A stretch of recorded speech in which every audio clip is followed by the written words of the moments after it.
Oke, baik. Selanjutnya kita akan membahas tentang skema pembicaraan dalam debat. Begini teman-teman, skema itu kan konsep, sedangkan untuk artikulasinya itu skema berarti konsep pembicaraan dalam debat.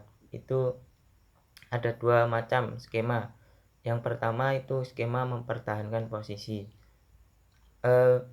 di mana orang harus mempertahankan posisi dapat dipergunakan skema sebagai berikut. 1. Menunjukkan titik tolak pendapat kita, kemudian mengemukakan dasar alasan dan pendapat kita. Yang ketiga, membeberkan contoh-contoh konkret untuk memperkuat pembuktian. Yang keempat, menarik kesimpulan dan seruan untuk bertindak. Selanjutnya, di samping skema mempertahankan posisi, itu ada skema dialektis. Dalam satu debat, orang dapat mengemukakan pendapat atau pendapatnya secara dialektis. Untuk menyusun jalan pikiran secara dialektis dapat dipergunakan skema. Itu ada 1. Menyajikan titik tolak, kemudian mengemukakan argumentasi, menguraikan kemungkinan argumentasi kontra. Yang keempat, penjelasan argumentasi kontra secara lebih terinci. Yang kelima, seruan untuk bertindak.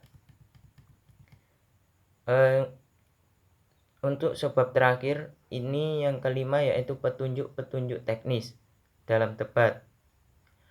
Keberhasilan atau kegagalan suatu debat pada hakikatnya tergantung dari kualitas pemimpin atau moderator debatnya itu. Untuk memilih dan menentukan seorang moderator itu kita perlu diperhatikan beberapa hal berikut ini, yaitu yang pertama, ragam pendengar. Debat yang dihadiri oleh pendengar dari berbagai golongan dan tingkat umur, moderator hendaknya tidak boleh terlalu muda. Dia harus sungguh-sungguh menguasai bahan dan tema debat, atau sekurang-kurangnya itu memiliki pengetahuan yang cukup tentang masalah yang dibahas dalam debat tersebut. Yang kedua, ada perannya moderator. Sebagai pemimpin debat, dalam menjalankan kekuasaannya hendaknya penuh tanggung rasa dan penuh pertimbangan. Pada dasarnya tidak boleh memerintah, melainkan menawarkan, dan tidak boleh menteror atau menjatuhkan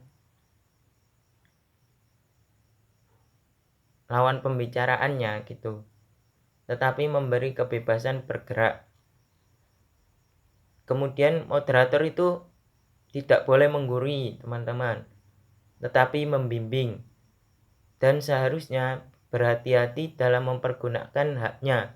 Dia hanya boleh bersikap tegas kalau memang perlu. Siapa yang memperhatikan tuntutan ini, dia adalah pemimpin atau moderator yang ideal. Jadi syarat moderator ideal itu seperti itu. Yang ketiga, itu ada batas waktu. Waktu untuk berbicara harus ditetapkan teman-teman sebelumnya. Pembicaraan atau pembawa referat harus diberi waktu secukupnya untuk memaparkan temanya secara jelas. Jadi pemateri itu sebaiknya ditetapkan waktu bicaranya antara 3-5 menit. Tetapi dalam hal ini moderator juga harus tegas teman-teman. Sebab jika tidak, proses debat akan terganggu dan sasaran tidak akan tercapai atau tidak memuaskan semua pihak. Yang keempat itu ada kata penutup. Jadi secara umum kan pada akhir seluruh debat itu kan pembawa referat atau pemateri ataupun juga wakil kelompok menyampaikan kata penutup. Sesudah itu moderator mengumumkan hasil debat dan menyampaikan kata akhir untuk menutup seluruh acara debat tersebut. Itu teknis dalam debat. Kemudian fungsi debat itu apa tuh? Yang pertama teman-teman, itu kita akan memiliki karakter pembinaan yang tinggi. Sebab debat orang dilatih dan dibina untuk menyiapkan bahan diskusi secara teliti, berpikir rasional dan tajam, dan tentunya kritis juga. Merumuskan pikiran secara teliti dan tepat sasaran, mempertegangkan pendengar yang bakal ditarik untuk menerima kebijakan kelompok. Selanjutnya, debat dapat membina para peserta untuk berbicara singkat, padat, dan mengesankan. Yang terakhir, di lain pihak juga, debat itu menyadarkan pembicara tentang ketidakjelasan dalam berpikir dan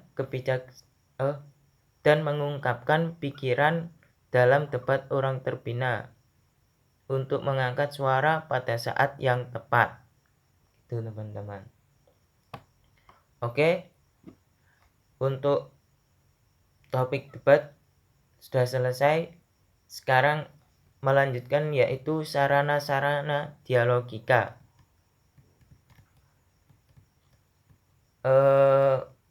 Mendengarkan menjadi suatu diskusi, tanya jawab atau debat itu berhasil dalam arti mencakup tujuan, bukanlah tugas yang mudah. Tidak hanya dari moderator tetapi juga dari setiap peserta dituntut suatu keterampilan tinggi dalam berpikir, dalam menganalisis, dan dalam merumuskan suatu masalah yang dibahas dalam debat tersebut. Sarana-sarana dialogika itu yang pertama ada satu, mendengar. Mendengar itu kan sikap yang penting dalam proses dialog dan diskusi. Setiap peserta dalam diskusi selalu berganti peranan antara berbicara dan mendengarkan. Yang pertama ada skema mendengar. Itu dilihat dari segi pendengar dapat dirumuskan sebagai berikut. Siapa mendengar dan mengerti, di mana, kapan, apa, bagaimana, tentang apa, mengapa, untuk apa, dari siapa, dan berapa lama debat itu disampaikan. Jadi ya mirip dengan kita menggali informasi suatu berita gitu loh teman-teman. 5W 1H. Selanjutnya sikap mendengar. Mendengar yang sesungguhnya menuntut kesabaran dalam diri kita. Biasanya itu kan ada suatu pembicaraan yang terkesan kita sudah tahu topiknya gitu loh dalam debat. Kan itu kan sangat menuntut kesabaran kita banget gitu. Mendengar yang sesungguhnya berarti menangkap isi pembicaraan secara tepat atau mendengar sambil menganalisis suatu topik yang disampaikan dalam diskusi tersebut. Dalam hal ini itu sangat sulit teman-teman. Karena apa? Kebanyakan orang-orang itu tidak dapat mendengar dengan baik, dalam arti mendengar dengan teliti dan menangkap isi pembicaraan secara tepat meskipun mereka dilatih untuk itu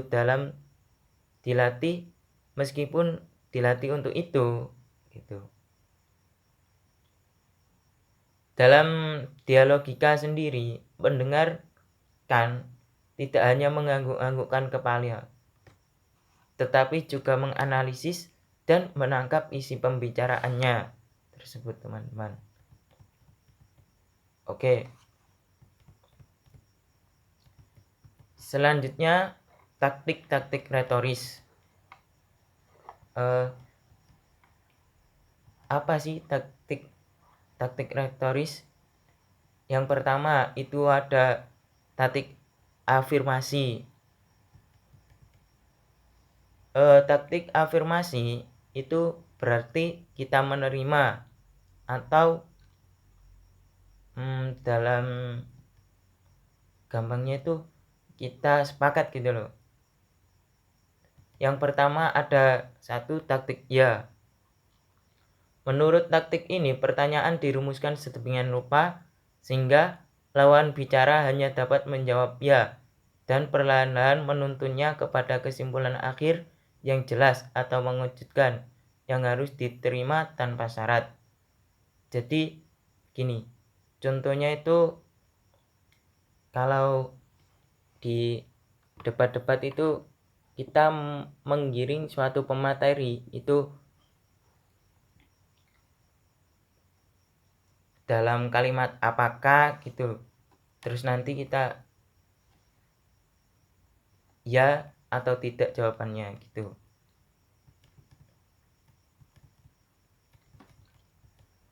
Yang kedua ada taktik mengulang. Apa sih taktik mengulang? Ini adalah gaya bahasa yang tidak hanya dikenal di zaman antik Yunani tetapi juga pada zaman modern. Napoleon Bonaparte itu mengatakan pengulangan adalah satu-satunya gaya bahasa yang benar. Senator Robert Kennedy menyebutkan di dalam pidatonya yang terkenal pada tanggal 16 Maret 1968. Tetapi dalam kalimat pertama 6 kali pencalonannya sebagai Presiden Amerika, gaya bahasa ini juga sangat efektif dalam dunia reklame. Contohnya gini, orang tidak sering menunjukkan hal ini bahwa sekali lagi saya katakan betapa penting hal ini. Secara khusus saya mau tekankan, terus saya ulangi lagi begitu. Tekniknya seperti itu teman-teman. Kemudian sebaliknya, gaya bahasa ini tidak boleh dipergunakan untuk menyampaikan yang palsu, yang tidak benar, karena akan membawa efek negatif, orang tidak percaya kepada pembicara. Tuh. Yang ketiga ada teknik sugesti.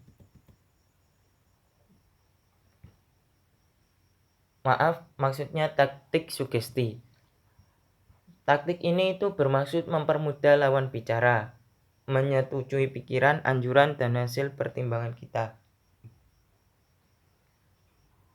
Contoh, inilah yang paling tepat dan cocok bagi Anda, hanya saja Anda memiliki dalam koleksi Anda. Program baru ini akan memberi keuntungan kepada Anda. Kemudian ada dalam 1 tahun pasti modal Anda akan kembali. Saya serahkan buku petunjuk ini kepada Anda, silakan. Jadi sugesti itu kan meyakinkan gitu. Yang keempat itu ada taktik kebersamaan. Untuk menumbuhkan rasa kebersamaan, perasaan kita atas sukses yang diraih bersama hingga saat ini atau himbauan tentang kerjasama yang efektif sampai saat ini dapat membantu untuk keluar dari jalan buntu. Contoh, pikirkan segala kerjasama kita yang berhasil baik selama ini. Bukankah sampai saat ini kita selalu menyelesaikan segala masalah dengan cara yang baik? Oleh karena itu, marilah kita bersama-sama berusaha menanggulangi masalah ini. Apa yang dapat kita lakukan? Kemudian kita memberi solusi.